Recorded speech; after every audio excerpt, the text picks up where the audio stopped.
রঙিন নবাব সিরাজউদ্দৌলা একে একে সবাই ছেড়ে চলে যাচ্ছেন। কী যে স্নেহ করতেন, কী যে ভালোবাসতেন।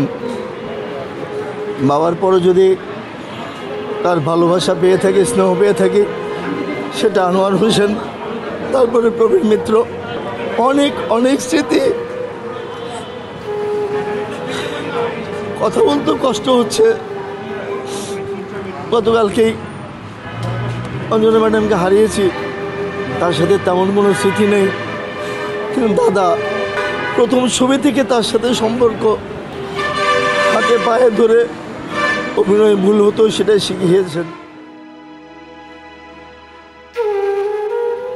এখন তো আর শেখানোর লোকও নেই। আমরা তো সবচেয়ে বড় হয়ে গেলাম। কষ্ট হচ্ছে দাদা, সুযোগে দিলেন না। সন্তান হিসেবে একটু সুযোগ তো দেবেন, একটু সেবা করব, ওনার সব কথা শুনবো, ওনাকে চিকিৎসা করার সুযোগটা তো দেবেন।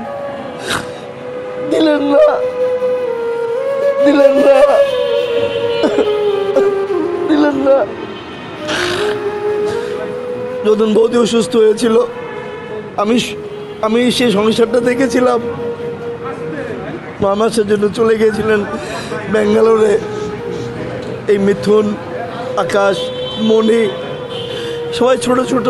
আমি স্কুলে নিয়ে গেছি, আমি কলেজে নিয়ে গেছি, সব কিছু আমি করেছি।